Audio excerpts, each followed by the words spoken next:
Bonjour all. Hello. Good evening. My name is Solomon, and I am one of the student coordinators for the Native American Heritage Month Planning Committee this year.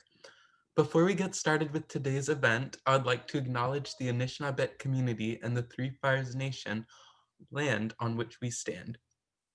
As a member of the Little Traverse Bay Band of Odawa Indians, I find it extremely important to acknowledge Michigan's foundation, our Indigenous people. This land shows us how we should take care of it and how it should take care of us. Thank you to all my elders and my relations for making these events possible. Bonjour, welcome everyone. My name is Andrew Wilkerson, and I am a staff program manager lead for the Native American Heritage Month at the Office of Multi-Ethnic Student Affairs, otherwise known as MESA. I'm so thrilled to be celebrating Native American Heritage Month at the University of Michigan with you all, which we formally recognize in November each year. You may have noticed this year we got started a little bit early. That's given the nature of this unique fall academic calendar and everything else going on right now. But we're so glad that you all are here joining us tonight for this really important talk on Indigenous environmental justice. Bonjour, Zoe Indigenous. Hello, everyone. My name is Zoe, and I am one of the student coordinators for the Native American Heritage Month Planning Committee. I have the distinct honor of introducing and moderating the conversation with our featured speaker for this evening. Dr. Kyle Whyte is Professor of Environment and Sustainability and George Willis Pack Professor at the University of Michigan School for Environment and Sustainability, serving as a faculty member of the Environmental Justice Specialization. Kyle's research addresses moral and political issues concerning climate policy and Indigenous peoples, the ethics of cooperative relationships between Indigenous peoples and science organizations, and problems of Indigenous justice in public and academic discussions of food sovereignty, environmental justice, and the Anthropocene. He is an enrolled member of the Citizen Potawatomi Nation. Our committee has worked with Dr. Kyle Whyte and Climate Action Movement to prepare a list of topics to guide our conversation this evening. Near the end, participants will have the opportunity to also ask questions via the chat box. In order to honor everyone's time, we may not be able to get to all questions during this event, so we appreciate your understanding. At this time, I would like to invite Dr. Kyle Whyte to introduce himself and share a general description of his work, and for those who may be less familiar, before we launch into our questions. Miigwech, and I appreciate the efforts of Solomon and Andrea and Zoe in organizing this event and recognizing our Native American heritage. I appreciate seeing the student and staff organizing at the University of Michigan. I understand what it takes and the challenges and the creativity. And it's awesome when it leads to opportunities to connect more and learn from each other. So I'm a new arrival to the University of Michigan. I spent 11 great years at Michigan State University. And because I'm Potawatomi from Oklahoma, it's been great to actually be here in our homeland and work with other Anishinaabe people on important environmental issues that we're facing. And so in my work, there's a couple of areas that I focus on.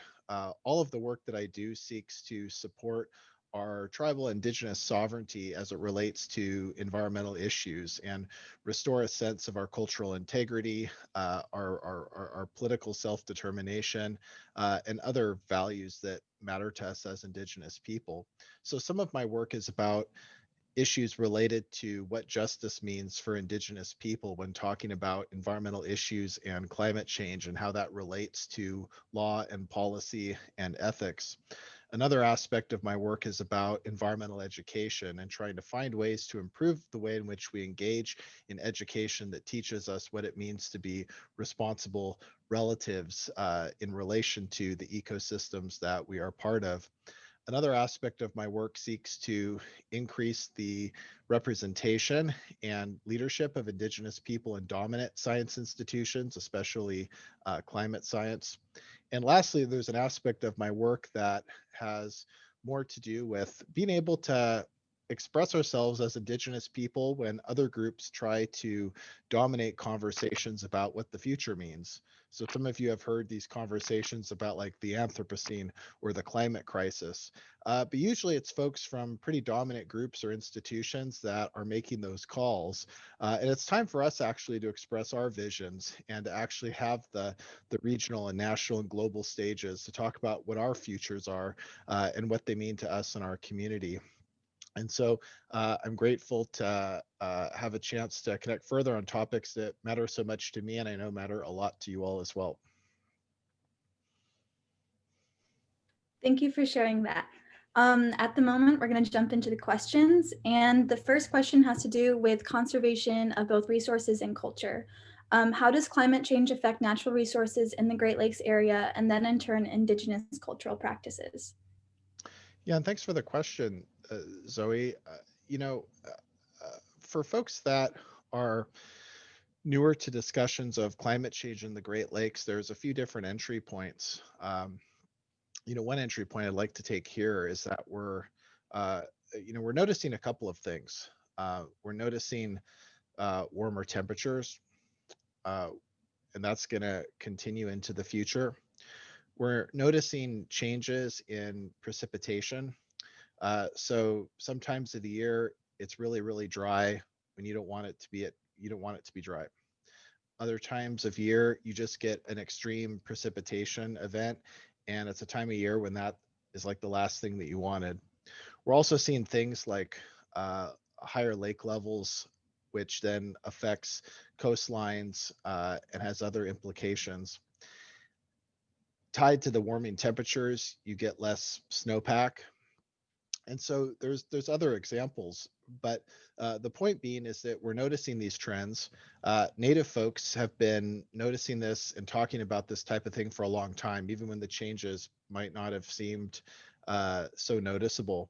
Scientists are validating and studying these changes as well, and there's excellent resources online about what some of these trends are. So if you go to the Great Lakes Integrated Sciences and Assessments Program website, GLISA, which is at the University of Michigan, Michigan State University. They have some great models for thinking about that. Now, what does this mean for us as Anishinaabe people, and how does that relate to our culture? Well, as some of us know, and as some of us are just learning for the first time, for Anishinaabe people, our traditions are very closely tied to having relationships with particular plants and animals and insects and fishes, and the habitats of those relatives that we're trying to relate to and that are part of our cultures, are tied to things like temperature and precipitation and water levels and snowpack. And so if we're seeing their habitats change, then that means that it might be harder for us to have relationships into the future with those relatives that mean so much to us. So, for example, in some parts of the Great Lakes region, Anishinaabe people are heavily involved in relating to wild rice or relating to birch trees, maple trees, different fishing traditions and harvesting traditions, medicinal plants.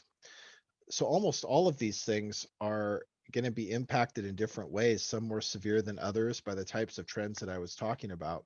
So I have a lot of friends that do things with birch trees and have a very close relationship with birch trees or maple trees. And a lot of people in Michigan, have a lot of knowledge about the sugar bush and harvesting syrup. Well, all those activities are changing as the habitats for maple and birch are not sustainable in, say, the southern parts of Michigan or even in more northern parts, and the habitats in some ways are moving north, and it means that it's harder to have access to trees in terms of the crafts that you make or the foods that you make out of them, or it becomes harder to time. I know people who are involved in sugar bush activities are finding it harder to time that exact point in the spring or in the late winter when it's time to go out and be in the sugar bush and begin the process of harvesting and making maple syrup. And so there's a number of other examples, right? I mean, a lot of native folks, both culturally and economically, depend on fishing. Fishing is also changing with changing water temperatures. And so in this way, right, our cultural activities are very closely connected to habitats of the plants and animals, insects, and fishes that matter to us. They're our relatives, and that's connected to our family relationships, to our nutrition, you name it, right? Those particular relationships are huge. They're a way of life, whether you're somebody that has been doing this for years or whether you're somebody who you and your friends and your family are just learning to do so for the first time. It's also the case that our languages are heavily tied to these connections as well, and that one of the best ways for learning the Anishinaabemowin language or another Indigenous language is through the activities that that language was designed from. And so, in this way, the less frequently one can engage in those activities because the habitats are changing, it means that it's maybe less of an opportunity to learn the language that way. Now, that's not to say that there are other ways and there are alternatives, and maybe that's for another part of the conversation today. But it is to say that we are aware that there are risks that we're facing. They impact our family life, our cultural life, and our health. And they're happening right at a time where many of us are very, very energized to resurge and restore and rematriate our lands and our waters and our traditions. You talked a little bit about accessibility to resources regarding like future trends, like specifically with like water and access to like fishes and stuff like that. When climate change affects resource abundance, how does the government take Indigenous practices into account or intentionally omit Native representation when making laws regarding that? Yeah, I appreciate the question, Zoe, and I'm always happy to talk about politics. you know, the in a state like Michigan, there are state agencies that uh, handle issues tied to the environment. The environment and climate change is certainly an issue that is tied to elections and other political things that are happening. However, um, given there are 12 federally recognized tribes in Michigan, and there are other Native communities, in different locations, including Indigenous people within big cities who have formed very close knit and self-determining communities within those urban contexts. How often are the issues that matter to our communities uh, actually part of what state agencies do? How often are they part of elections? I mean, have you ever heard of a politician that on their platform was trying to save wild rice, and that was a state level like electoral platform? And so I think what you find is you can certainly ask people, right? If you ask a politician or a state employee, do you care about Native issues? Well, yeah, they're going to say absolutely they do, right? But if you look at actually what they're doing on a day-to-day basis, you can tell that there's not a lot of at stake for them, and it's not really a priority. And so in this way, I don't want to disrespect the fact that there are amazing politicians and amazing people that work for the state that are really plugged into Native issues and who work with tribes and have amazing partnerships. But I would say that they are rare. Uh, and tribes right now in the state of Michigan, as well as tribes elsewhere in the U.S. and Canadian context, are very adamant that the current way in which policies and laws and rules are constructed oftentimes provides very little as far as a capacity for tribes to be consulted as governments. For tribes to be able to be counted as legitimate sovereigns alongside states and federal entities.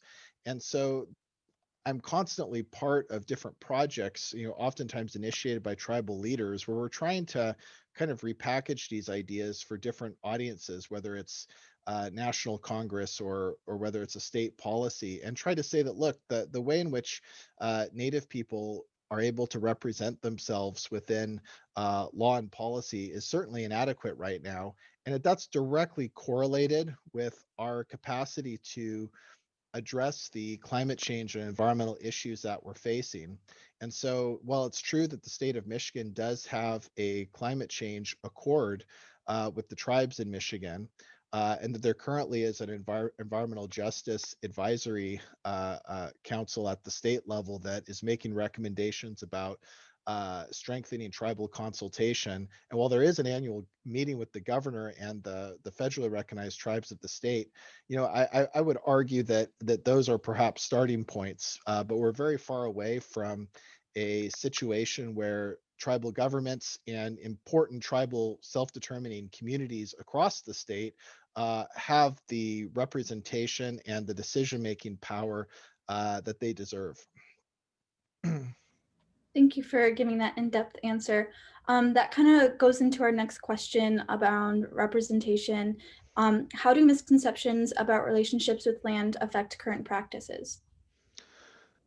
Yeah, and Zoe, your question touches on something that is, I think, a real struggle and challenge for many Native people. We operate in a context where there are a number of laws and policies and programs for environmental protection and stewardship that I think are important and can be useful to us.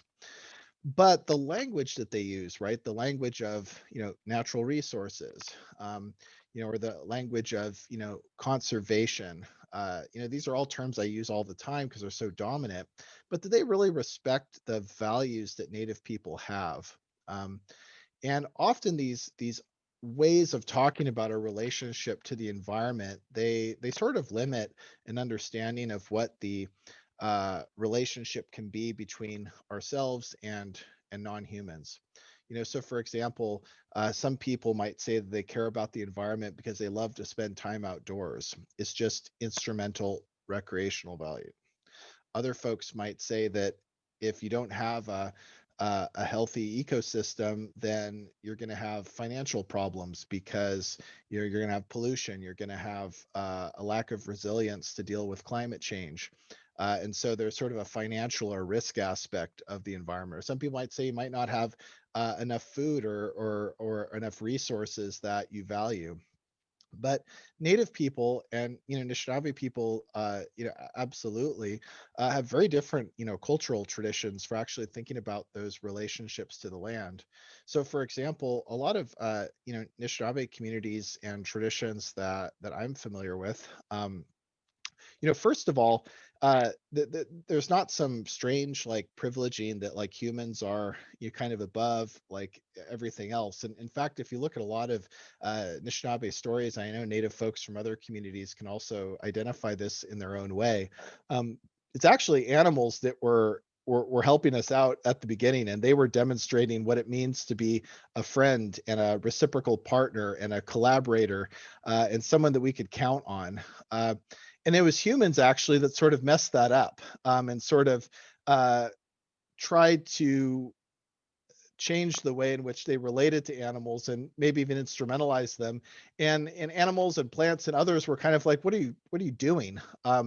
Where's the reciprocity? Where's the trust? Where's the accountability? And so you see a lot of those trends, and what it suggests, right, is that for us, first of all, we don't think actually that there's any resources out there. Um, uh, what there are relatives, there are beings that have a capacity just like us to be reciprocal or to be responsible or accountable in their own ways. That doesn't mean that we understand what they communicate to us. It doesn't mean that we have some connection to them in the same way that you would if you're communicating in a human language.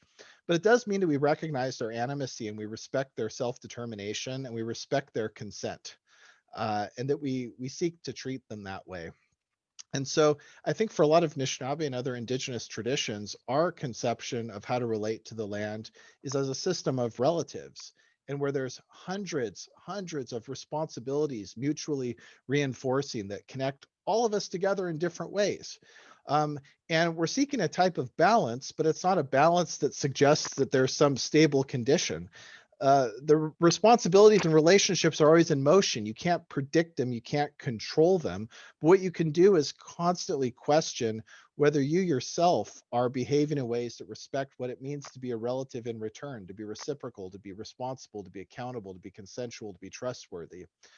And so in this way, right, I think for us, we realize that environmental policies that are focused on the idea that we need to, penalize people for abusing natural resources, or that we need to scare people about the future destruction. Well, I think we understand the impetus behind those approaches.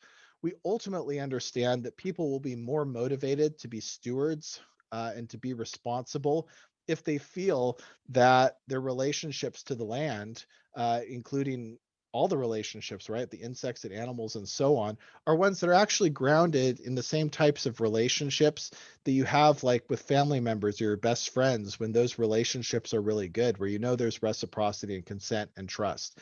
That will motivate you to protect the environment far more than if you just think there's a financial penalty or an economic problem in the future. Taking that into understanding the reciprocity that Native people often have with land, what Indigenous practices, such as like controlled burns, should we be thinking about when we're trying to keep the earth healthy? One of the things that I find is like a misconception is a lot of folks seem to think that when we talk about like native traditions of stewardship, that we're like talking about things that somebody did in a community that had 10 people and lived in a tiny town. um, and they kind of treat our traditions as like these local, like highly local things. Non-native people, white people, Europeans, they do the global and regional and like United States and Canada level stuff, and native people, we're just kind of local. It just shows a misunderstanding actually about what our history is, and actually how we do things currently. For indigenous people, and just thinking again about Anishinaabe people, I mean, back in the day, uh, people didn't live in one place. They were part of multiple family, clan, lodge, tribe, band units. They had multiple identities. They lived in different places throughout the year, and they moved throughout the year based on the relationship between changing seasons and changing units of society that you might be part of, right? I mean, you might be sugar bushing with a different group than you would be wild ricing. And so that was different friendships, different family relationships, different social relationships. And so we were very mobile, and we understood that we needed to respect the constantly changing world around us. And so we weren't trying to like control it. We were trying to respect it and try to figure out how we could meet the conditions for our sustenance without creating disruptions that we can avoid. That would impact others negatively. So in this way, right, it wouldn't be uncommon for an individual Anishinaabe person to be connected not only across the whole Great Lakes region, and maybe even be making decisions based on the social units they were part of that had huge impacts across the Great Lakes, but that also they were tied into large regional and continental trade networks. And I think different studies are actually finding out that historically we had massive like hemispheric trading networks. And so we used kinship, and we used a kinship ethic actually as a means of continental and hemispheric trade and relationality and so on. And so we had those models for having a larger impact than just what you might have at the local level, and we did it through kinship. Now, if we think a bit about how that relates to something like uh, being a careful caretaker of the land, a lot of our scientific practices are have histories of being very kind of regional and kind of ecological in scope. So the one that you mentioned, Zoe, which is an excellent example, is controlled or controlled burning or fire. When if you look at a lot of older history, like especially when settlers documented the types of habitats that they saw when they were engaged in the violent practice of settlement. They described ecosystems which were actually ones that native people had stewarded, right? So, for example, they described vast kind of oak forests with meadows, and where there was a lot of game and berry plants and just lots of food around, and that wasn't random. In fact, that super brief description I've given actually sounds a lot like a landscape that you would get if you very carefully and systematically were engaged in burning practices. Burning practices, they change the soil, they favor some plants or animals. And so you can actually, if you understand the relationship between what you burn and what types of habitats that creates, then you can create a situation where the relatives that you have relationships with can work together to make landscapes that are healthy for us all. And so what we've seen over time is a change of what the landscape, say in Michigan, looks like, because something like fire has is no longer used, and especially to the degree that it was historically by Anishinaabe people. And so, if you're using fire and you're using fire systematically, and you have an entire region where people are using fire, that has a regional impact. It's a practice that has a regional impact, and all the different benefits of fire. I mean, it's incredible. And I encourage people, given we just have a short time here, but I encourage people actually to look up some research on indigenous burning. There is a small literature tied to understanding the history of Anishinaabe burning, but there's fantastic literature from Australia and California and other parts of North America too. And burning is just one example. I think in another conversation, at another time, right, we can talk about all of environmental practices that Native people did that were regional in impact, including how we used the hydrological system, all the different streams and so on, as major transportation routes for the exchange of goods and information and so on. But anyways, I'll stop there.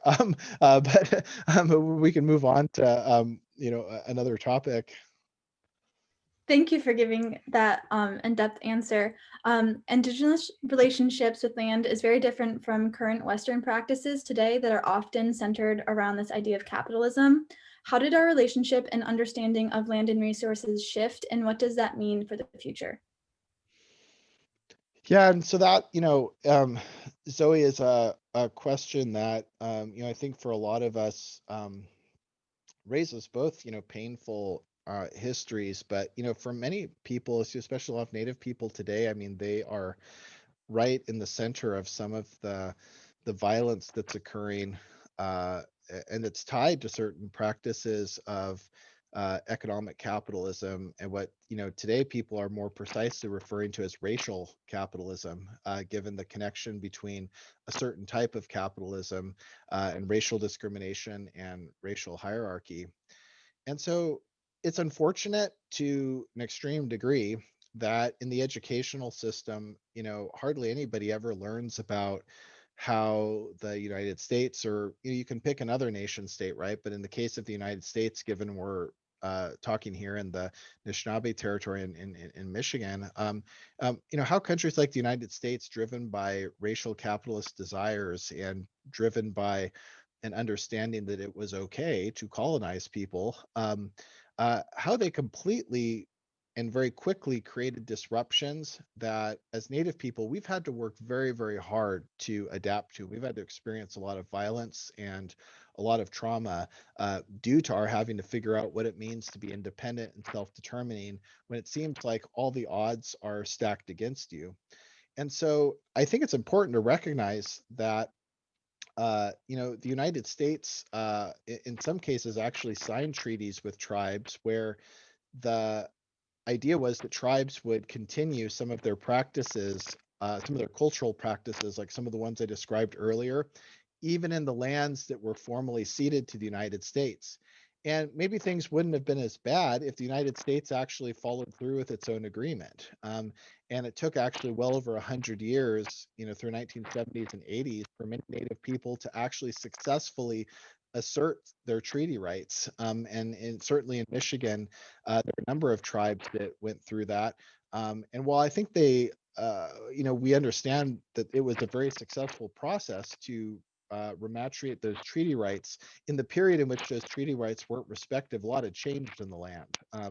And there were a lot of different types of compromises and negotiations that had to be made as we figured out how to make sense of treaty rights after so much change had occurred. Or look at something as traumatic as the boarding schools. The boarding schools literally stripped people of their knowledge of the environment, of their language, of their traditions that were associated with knowledge about how to take care of the environment. So boarding and residential schools, which again, we're trying to craft Native people to serve in labor conditions that we would be subservient to larger capitalist interests, right? I mean, the boarding schools were trying to create a particular type of docile native laborer that would not be the person running the company, but would be the person that was working for somebody else and taking orders from somebody else and who is detached from their language, culture, and community. The United States liquidated our lands in the 1880s into private property to turn native people into farmers. And they had this messed up policy that either you were deemed to be somebody who should become a farmer and you were sort of forced to become a farmer in the way that kind of the settler population understood that, or if that wasn't for you, then the settler population got to lease your land to a non-native business, which would then ranch or farm, and then actually later on it became extractive industries, oil and gas and mining and other types of things. And Native people had to face pollution from that, had to face the fact that some of the agencies that we were supposed to count on, like the Bureau of Indian Affairs, were not coming through for us, and were not protecting us. And so in that way, we experienced pollution, we experienced loss of economic revenue. One of the largest class action cases in the United States, the Cobell case, was actually a class that was made up of the descendants of Native people who had lost billions in revenue, and had faced other damages due to the allotment of Native land in the private property, and how that became a basis for non-Native people to profit off of us.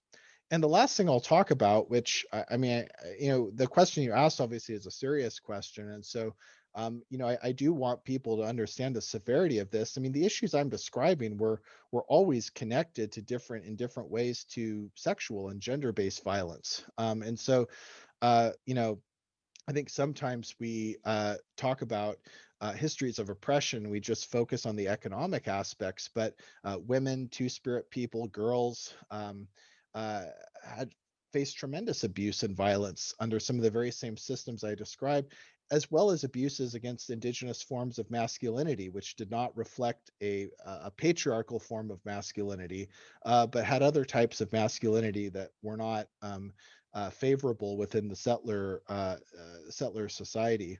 So in this way, I think when we talk about racial capitalism and colonialism and the way in which they work together and the way in which it's created violence for indigenous people, the things I'm talking about are just basic facts from history. I mean, they're not like additional interpretations that I have based on my own informed opinion. These are just things that happened, and the fact that they're not part of the cornerstone of our educational system is extremely troubling. And if you think about the examples I went through, they're all examples that separate us from our connections to the land and to the environment.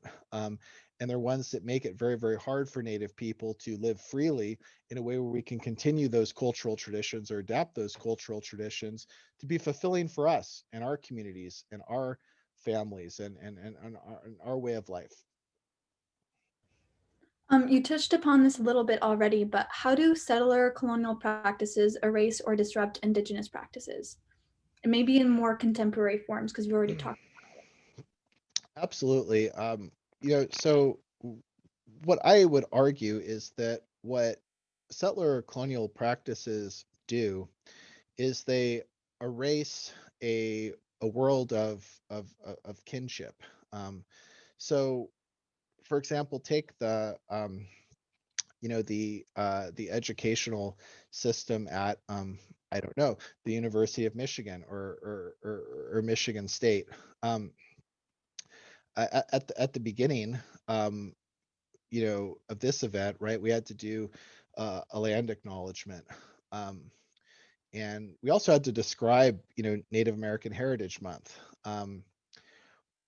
Why aren't many of those things that you, Zoe, and Andrea and Solomon had to describe at the beginning? Why aren't those things just baked into the institution? Um, you know, why aren't tribes and tribal leaders part of the overall organization of the University of Michigan? Why are our classrooms uh, ones in which it is really hard to like get experience connecting with the environment?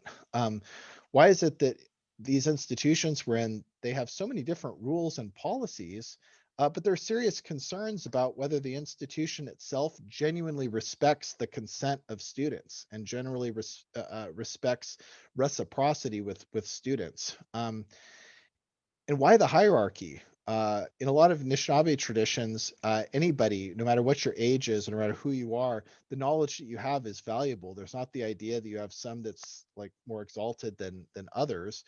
The idea is that we all have different types of knowledge, and all of our perspectives matter. And even somebody who spent less time doing something, sometimes their perspective on a particular issue uh, is really insightful because they haven't been, heavily influenced by being involved over a long time in that particular issue. So in this way, right, if you look at a lot of universities, our ancestors would have thought that it was a complete like dystopian science fiction narrative to realize that it's really hard to take a class in Anishinaabe traditions, that you have to really take an initiative to have a land acknowledgement because it wouldn't be done otherwise.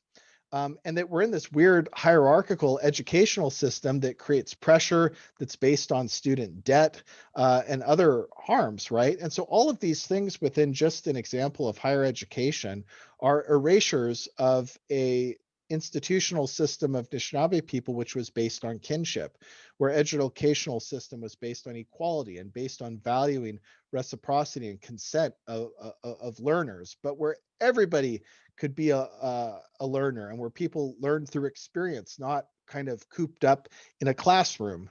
And so when I've read histories of the University of Michigan or histories of Michigan State, they usually start in like 1817 or right, or I forget the year that Michigan State began, but it was some decades after that. Uh, why aren't they talking about the Anishinaabe educational systems over hundreds of years before that? And where does the University of Michigan or Michigan State come out of that history? Um, and so what that does, right, is it's also something that damages our kinship relationships, because if you're a Native student, what position does it put you in when you're on campus, right? Why do you have to explain that you'd like to study the Anishinaabemowin language, or why do you have to explain why it's important to have classes that simply talk about the basics of our history in our own homelands? Um, it creates antagonism, and it creates a negativity that we have to do that. And it's not conducive to developing kinship relationships, precisely because then we feel bad about the fact that maybe we came across as conflictive, when we were just pointing out things that should just be part of the truth of the stories that people tell. So there's many contemporary examples of erasure. That's one of them that hits close to home in terms of our connection to this university. But just briefly, I mean, others, right? The Dakota Access Pipeline struggle by the Standing Rock tribe and communities in the region. The permitting process that was undertaken hardly gave any even lip service to the relationship those communities have with water, the kinship cultural relationship that they have with water, and its history of governance going back generations, and again tied to institutions that were based on kinship, where by kinship I don't mean like just like a biological family, but kinship meaning multiple relationships based on consent, trust, reciprocity that give rise to genuine mutual responsibility and caretaking. Um, it's a whole way to be. And it can be political, it can be social, it can be cultural. But kinship is something that's seriously lacking right now. And so, in cases like the Dakota Access Pipeline, it was a complete erasure of the idea that Native people relate to water through kinship and not as a resource. Thank you. Our next question has to do with the term you've coined, traditional ecological knowledge, and we're wondering if you could explain more about that. Yeah, sure. Happy to do so. And folks like myself, we use the term traditional ecological knowledge, but kind of the origin of the term itself, I guess it depends on it depends on who you ask, right? And there's also different terms that are sort of used to mean the same thing. Indigenous knowledge, indigenous environmental knowledge. Some people just say traditional knowledge. But so I'll start uh, with a couple points about that. So in like the English language, a term like traditional ecological knowledge oftentimes didn't have the best starting points. Oftentimes a scientist in like a pretty dominant tradition like forestry or climate science, it dawned on them that other groups of people beyond those scientists actually maybe they knew something about how ecosystems worked. But that person didn't want to call it science because they had various prejudices about what could be called science and what couldn't. So they needed to call it something else. So they came up with a term like traditional ecological knowledge, right? And then started labeling different things that Native people were telling them or that Native people were saying or testifying to, and calling that traditional knowledge, and saying that you could do science better if you also included the observations that came from traditional knowledge. And in that way, right, the idea is that, traditional ecological knowledge, whatever we define it as, is something that's like subservient to giant or to more giant scientific traditions. But I've taken a different approach to how we understand that, right? So, first of all, the fact that we have to use a term like traditional ecological knowledge, um, that's because we're in a situation where our own knowledge systems had been disrespected for so long. So that's as a colleague of mine, Preston Hardison, mentioned, we have to speak in sort of Creole languages, right, to try to communicate something that the dominant population doesn't unfortunately automatically understand. And so for me, right, traditional ecological knowledge is about the fact that as Indigenous people, we had our own knowledge systems. They had their own peer review.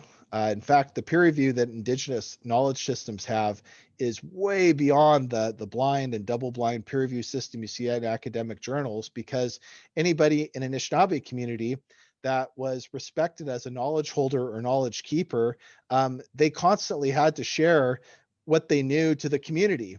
They had to share it with elders, with children, with leaders, and they were constantly in a process of being evaluated.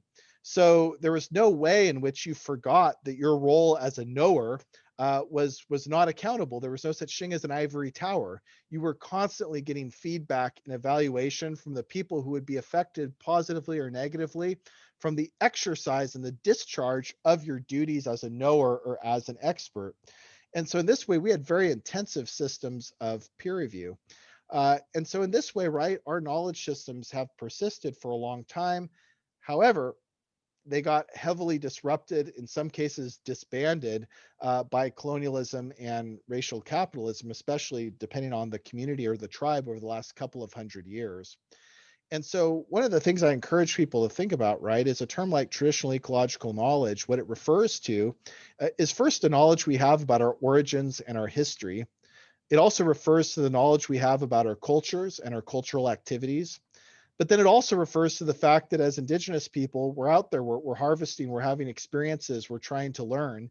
And so that we have empirical knowledge of what we learn by exercising our economies and exercising our culture and engaging in harvesting practices if we're talking about land-based knowledge. And so, in that way, we also have our own knowledge systems for, collecting our own observations, sharing them with others, recording them. And so in this way, scientists, I think, need to recognize that that our institutions of our knowledge systems are in many ways just as big as what people think are the biggest scientific institutions.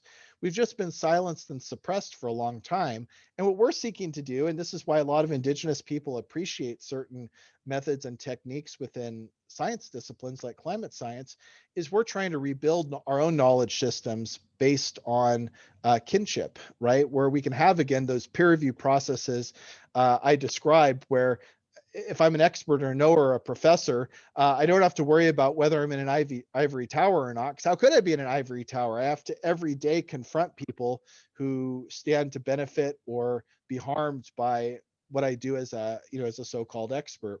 And so I encourage people that by traditional ecological knowledge, like my colleague says, it is a kind of a creole, but it's one that suggests that we're in the process of rebuilding our knowledge systems in terms of the images and the futures that we want. And we want trustworthy knowledge. We want knowledge that we can depend on. And if scientists are not in the business of being part of that story as it unfolds and as we rebuild our knowledge systems, then their use of a concept like traditional ecological knowledge is still insulting us.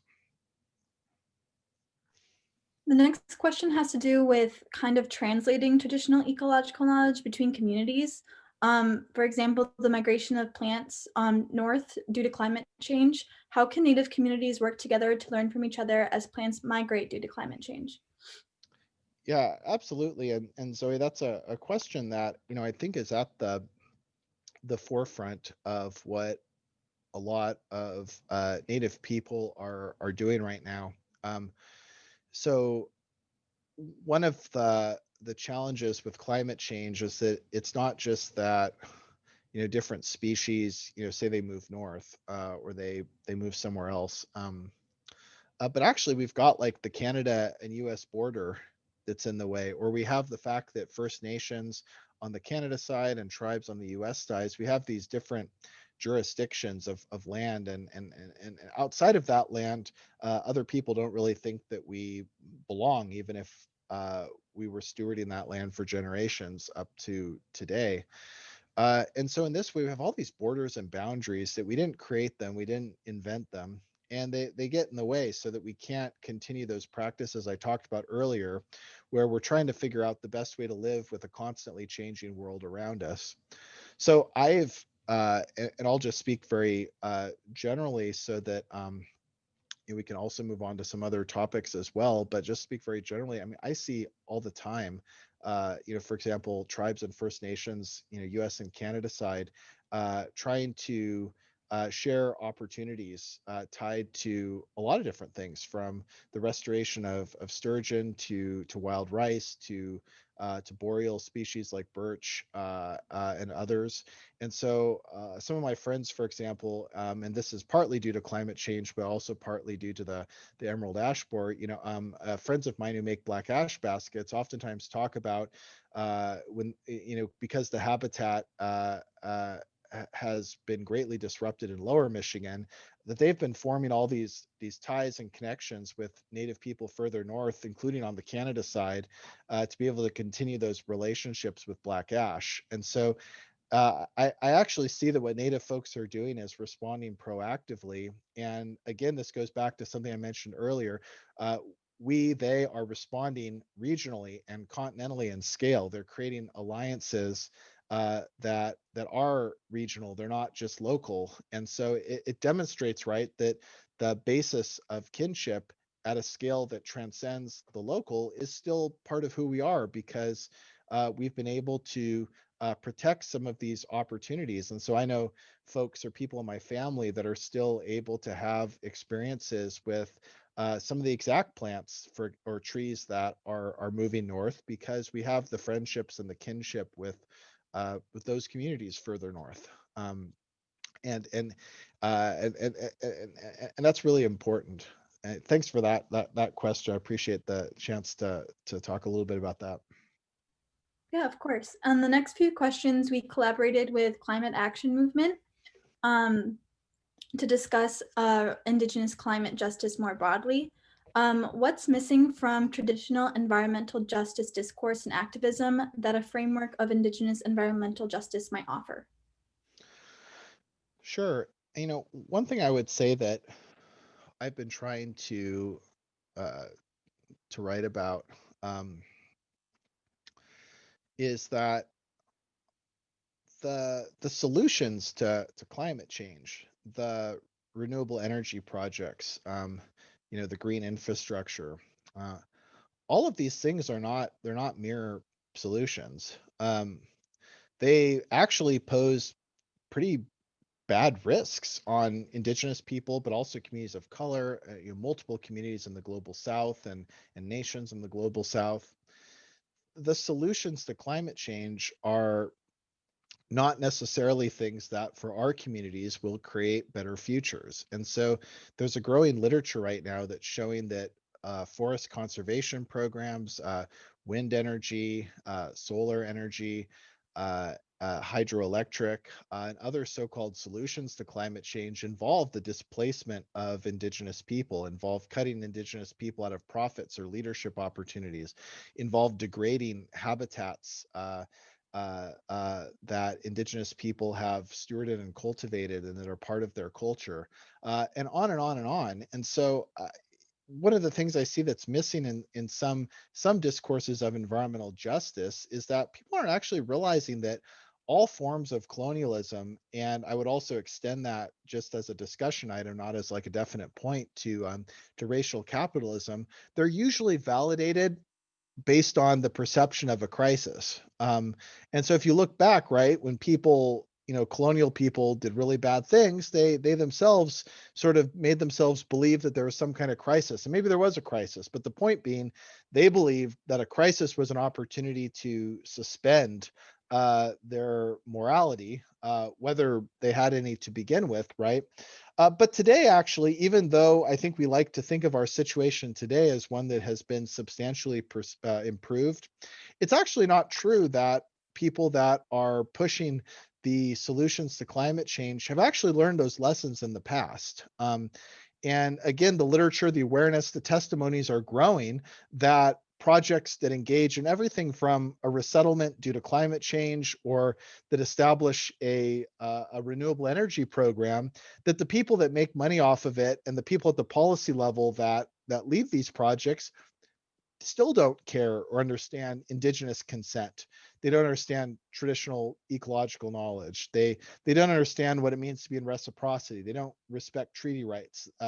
And I think for a lot of Native folks I know, they actually wonder that even if we do lower the carbon footprint, will our situation on the land actually be even better, right? If a community was displaced to make way for hydroelectric, even if the global carbon footprint is lowered, is that community going to feel like there was some kind of benefit to that?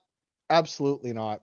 And so I think the environmental justice movement really needs to realize that these calls for uh, avoiding a dystopia or avoiding a really bad future, they're ignoring the fact that for many of us and many communities, not just Indigenous ones, we're already in the dystopia, and we're trying to build our way out of it. And so we're not trying to be anxious about protecting the status quo today, because the status quo is not one that's healthy for us. It's no different from our colleagues that oftentimes talk about the importance of returning to normal in light of the pandemic we're in. But is it fair to call normal a situation where Black and Indigenous communities were highly susceptible to infection and lacked the resources and hospitals and so on to be able to deal with the reality of the pandemic? I wouldn't call that a normal situation. I would call that a situation that wasn't good at all. And for folks that are seeking somehow to return to that, and to return to that state of affairs, I think that's pretty offensive for a lot of our communities, right? And so it's no different with climate change. I think the environmental justice movement needs to become far more sophisticated, recognize our histories, and recognize that for us, there's not a lot that we're trying to save about today. Um, we're trying for a better future and a very different future. We're not trying to latch on to some sense that there's anything appropriate or normal about the current situations. Thank you for that. This one hits a little closer to home as over the past few months, a group of organizers with NASA, the Native American Student Association, Something Solomon and Samara, who are part of NAM and NASA, have been working very hard on, as well as the CASA have been organizing around Decolonizing Pedagogy's initiative. What might be the role of decolonizing university pedagogy in advancing the aims of Indigenous environmental justice? Yeah, and I appreciate the hard work, and I know Zoe, you recognized some of the individuals that have been making a lot of sacrifices to create the conditions for transformation. So I really give a shout out and a thanks to all of that dedication that goes into establishing a movement like that. So there's a lot of things that can be said in response, but I'm just going to focus on one. Um, Remember, at the end of the day, decolonization, while there's certainly different, stages of it, or different uh, uh, aspects of how one goes about it. At the end of the day, though, it does have to do with land and changing how power, uh, relations of power, uh, are related to land. And decolonizing pedagogy, while it may start with certain areas like a syllabus, it ultimately has to engage the very infrastructure, the learning infrastructure of the university. You know, I don't think that we'll have achieved decolonization of pedagogy if we continue to have to look at the types of buildings, right, that we have to look at that remind us of an infrastructure that was imposed on our communities, right, that we didn't choose. That's not our learning infrastructure, right?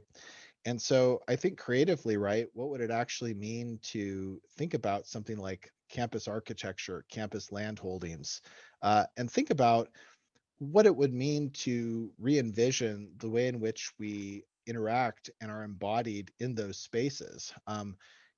And that's when I think the decolonization of pedagogy has hit its stride, when we're in the position and we have the empowerment to be able to pose serious questions about space and place. Um, Now, interestingly, does that mean that the future for the institution, becomes one that reflects a particular indigenous understanding? Absolutely not, right? Indigenous people, no matter how hard we fight for self-determination, we've almost never attempted to create new harms for other groups. In fact, we've tried to collaborate and partner with pretty privileged populations and to find ways to connect with them, even if they had never uh, paid us any respect, right? And so I think what a lot of indigenous people are shooting for is the fact that we are in a multicultural society. We are in a society where people are at different levels of hierarchy, and we're trying to get to something better. And we're trying to reimagine, say, the space at U of M on the Ann Arbor campus. We're trying to do so radically. But that doesn't mean that we're going to sacrifice everybody's education for a single vision. We're inviting a conversation about kinship. We're inviting a conversation about how we can all actually identify with the hangups that we actually all have with the higher education system. I mean, I very rarely meet somebody who thinks that the way in which we have to go to class or do homework or engage in lab activities is some kind of exciting ideal model of education. And I think that's a basis for us actually to think, why isn't it that the education is not more dynamic, especially given that professors, administrators, and others really do want it to be a dynamic experience. And so I think that the ideas of kinship that a lot of indigenous people have and how they relate to self-determination and consent and reciprocity, and how it radically radically revises the role of classrooms and other infrastructure, is ultimately where a decolonizing pedagogy movement is going to go when it hits its stride. Along with institutions of higher education and public universities, especially land grant universities, owning tremendous tracts of land, the acquisition of which usually entailed dispossession of Indigenous peoples, As stewards of this land, how might university land managers and educators use their position to begin to ameliorate this harm? Um, Thank you, Zoe. And I wish that a lot of administrators, and I think some are moving in this direction. I applaud those efforts. Are actually learning a lot more about both the legal avenues, but also the kind of the higher education avenues in terms of how rematriation of land can further support the social mission of the university. I think there's a number of very important legal options that can be pursued if a university wants to partner with a tribe on whose homelands a university land is based on the theft of, and can find ways actually, no matter what everybody's interests are and what their capacities are, to begin to restore that land so that it reflects those tribal values. And so, whether it's mechanisms that fall under the tribal jurisdiction, like trust lands, or mechanisms like land trusts that you see a lot of conservation organizations doing, I think there's a ton of approaches that can satisfy the goals that everybody has in their different institutions. And so I really want to see us into an era where administrators who know that there needs to be repatriation of those university lands, instead of just having that as a value, they actually understand the possibilities legally and politically and how to do that, and how that can improve the quality of education and be part of that movement to decolonize pedagogy. And our last question regarding the state of Michigan's new carbon neutrality goal. It aims for carbon neutrality by 2050, which doesn't challenge the plans of our major energy utilities at all. And it relies on our using our state's forests for carbon offsets, with environmental justice advocates have roundly critiqued. What might be some core tenets of an approach to statewide carbon neutrality that centers the ideas of Indigenous environmental justice? Yeah, and I appreciate your bringing up some of these goals toward carbon neutrality. And so oftentimes when I look at these programs, I ask, where is the Indigenous and where is the people of color leadership in those plans? I mean, if some of the privileged and powerful parties are benefiting from that, are we actually seeing in our communities a similar type of benefit? And what I would say is, first of all, I don't think we want a similar type of benefit if it refers to a kind of complacency that really doesn't care about future generations. And what would it actually mean for a situation where the energy system was one in which you could clearly see that Black people, Indigenous people, and numerous other communities of color were actually in central leadership positions in terms of the new energy infrastructure. So oftentimes I know people aren't used to the idea that actually their energy might be managed by a tribe. Um, or oftentimes in a lot of the clean energy industries, people assume that it's mostly white people that work in those industries. You don't find a lot of native people or others in those industries. And so what I think is one of the problems with some of those plans is that it's suggesting a future which is acceptable to those who are currently responsible for pollution, and then doesn't include any leadership or transformation related to the communities that have sacrificed literally their land. And I don't just mean Indigenous people; I mean other communities in the U.S. context, including African American communities that have literally had to sacrifice their land, their labor, their to make way for the carbon fossil fuel infrastructure. And so, in this way, if a carbon neutrality plan is really just premised on some numerical conception of lowering carbon footprint, then that's just like, or how can it?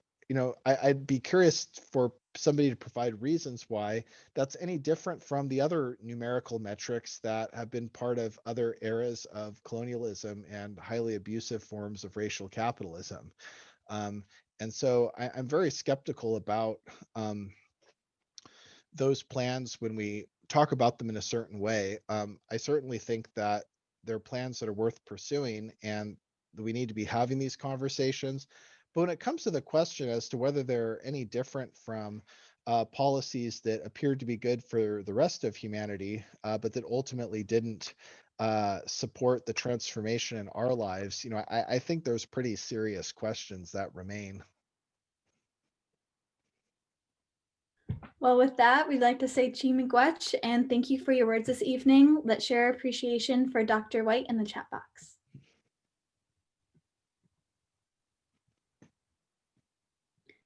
And now we can jump into questions from the attendees.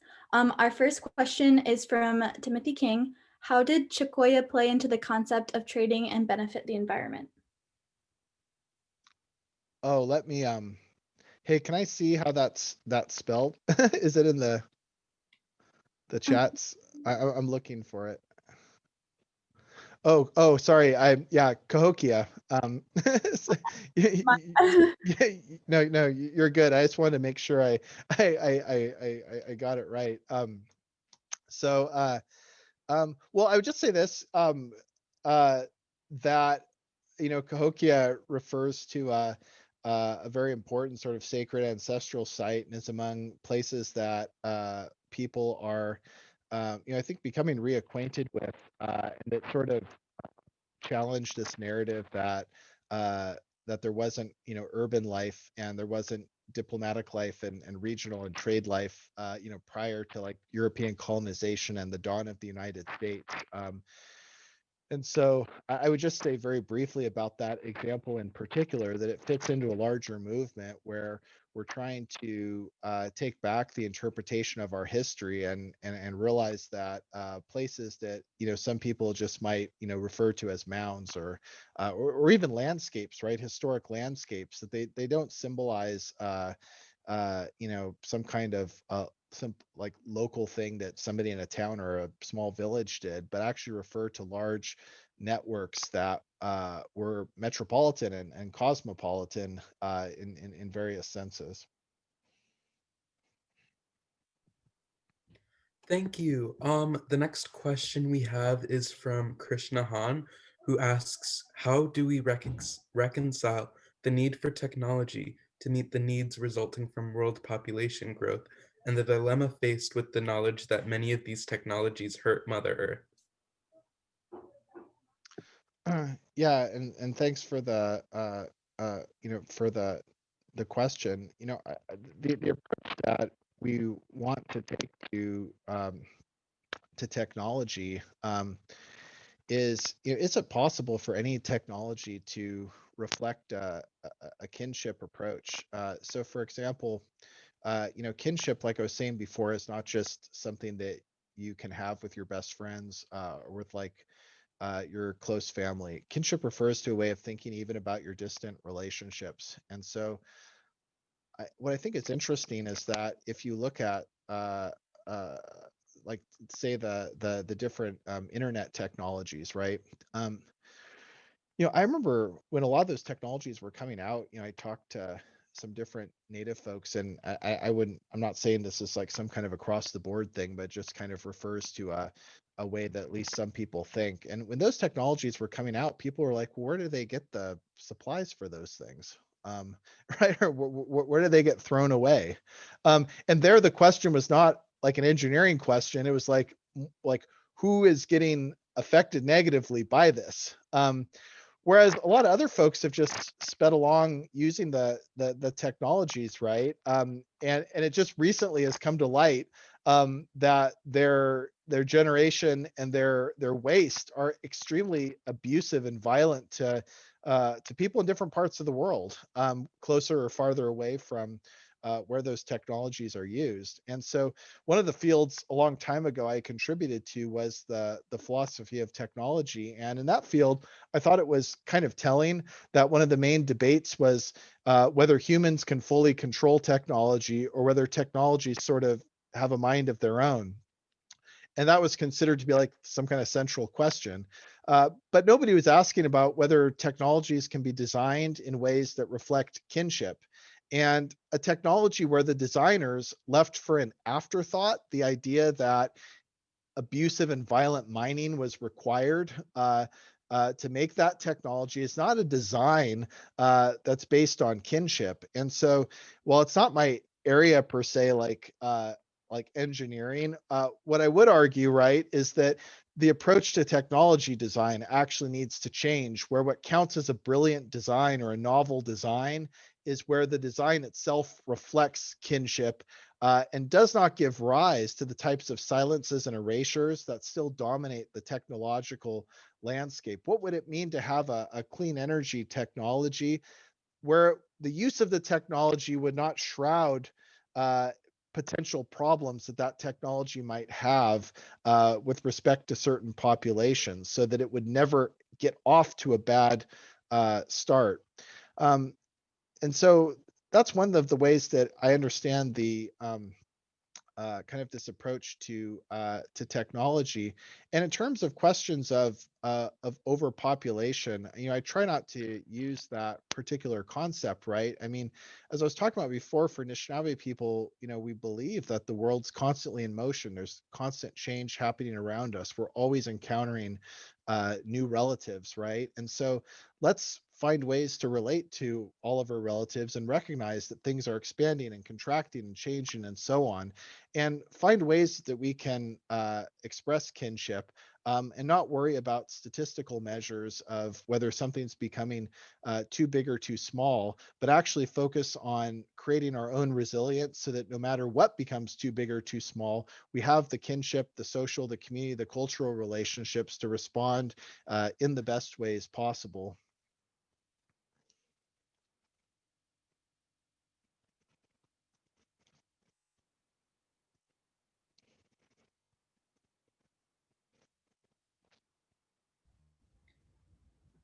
If there's not any more questions, on behalf of our sponsors at the University of Michigan, I'd like to say thank you to Dr. Kyle Whyte for sharing your knowledge with us today. We would also like to thank all of you for joining us this evening. And a send off to Dr. Whyte, we would also like to invite you to share any closing remarks with the group. Thanks for the chance to share at the end. I really feel strongly that the students at the University of Michigan, whether undergraduates or graduate students or lifelong learners, are in the position to make social justice, anti-colonial change on this campus. I know some folks that are, potentially here as participants might not be associated with the University of Michigan, but those who are, speaking to you, I really think that change and transformation can happen. And I know not everybody is here for 10 years, and some people are just here for 4 years or 2 years, depending on what program you're in. But I really feel that there's an energy for us to think together, to partner, to work together on what it means to have a campus that genuinely reflects environmental justice and climate justice, and that is a place for fostering those coalitions among Indigenous people, Black people, Latinx people, and multiple other communities of color and communities from other parts of the world, and where we can really create a sense of unity and solidarity around dialogue about the different barriers that we face at the community level, right? And obviously, if this was a conversation that had more time, right, we can talk about all sorts of barriers people face with regard to their gender and their ability and so on. So I really believe strongly in that, and it's going to take a sobering approach to uh, understanding our history, understanding the current practices of erasure, and really learning about actual practices of kinship we can use, but then what it means, right, especially given people graduate, to create that legacy, to create those records, those original instructions for the students to who come later. Um, and so I'd like to close with that, and I'd also like to close at a more practical level, that if you are interested in connecting with me as a professor, I am teaching 2 classes. And I see we have the link, which I appreciate, posted in the chat, teaching 2 classes in the winter term. One is 3 credit and one is 1 credit. The 3 credit class is called Indigenous sustainability and environmental justice. And if you want to learn about those things from an Indigenous perspective and read Indigenous authors and read about the actions that Indigenous communities are taking and Indigenous histories, definitely come join us. It's in the School for Environment and Sustainability. The one credit class is called Indigenous People and Climate Justice. And that class, really, if you want to learn about how Indigenous people have been studying climate change for hundreds of years, right? It's not new to us. How we understand climate change is way more complicated than just something that happened 30 years ago that we are noticing as a trend. And if you want to understand the basics of how Indigenous people are at the forefront of effective climate justice action, definitely come and take take the class. So anyways, thanks for letting me have a chance to do a final reflection and to share about those courses. And I do hope to teach the Indigenous sustainability environmental justice course every year. Thank you so much, Dr. Whyte, for sharing your time and knowledge with us. We invite everyone who joined us to visit the Native American Heritage Month website for the most up-to-date information on all of our NAM events. Looking ahead, we have a conversation with Joe Van Alstine from Zibi Farm on Indigenous food sovereignty tomorrow evening, so please be sure to come to that. And on Sunday, November 1st, we will have a Ghost Supper and Dia de los Muertos teaching with Sacramento Knox from the Duzacon, who's from Detroit. So we hope you can join us on all of those events. There's also a survey link being sent out in the chat as well as via email. Please complete this so we can continue to show the university why events like this are important. Thanks again for joining us today, and thank you again to Dr. Kyle Whyte for sharing your knowledge with us. Happy Native American Heritage Month, and Bamapi.